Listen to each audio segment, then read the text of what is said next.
Kiste. Hey ho, und der Wolf große Schatz, die als nächstes auf der Liste.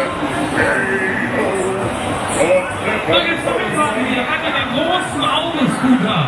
Hallo ihr Seeräuber, ich bin Willi vom Piratenfluss. Ihr seid richtige Glückspilze. Alle miteinander, wisst ihr das? Wieso? Haha, das will ich euch sagen. Ich gebe euch die einmalige Chance, unseren gefürchteten Piratenfluss zu befahren. Jawohl! Hat mich ganz schön Mühe gekostet, meine Freunde zu überreden. Das könnt ihr mir glauben. Die wollten nämlich keine Eindringlinge hier sehen, wenn ihr versteht, was ich meine.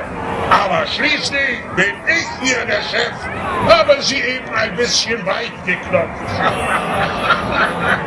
Also, kommt rein in die Boote, klar zum Entern, gleich geht's los.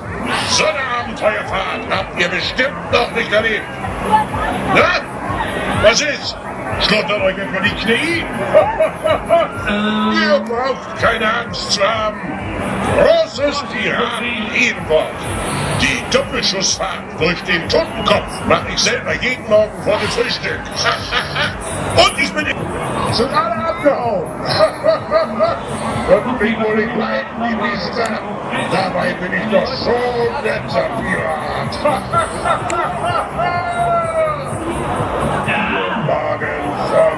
Madagaskar und hatten die Pest an Bord. In den Fässern verfaulte das Wasser und täglich ging einer über. Oh hey, Kameraden! Oh hey, oh hey, oh hey, Kameraden! Oh hey, oh hey, steigt ein! So eine Gelegenheit findet ihr so schnell nicht wieder. Der berüchtigte, unheimliche Piratenfluss gehört euch.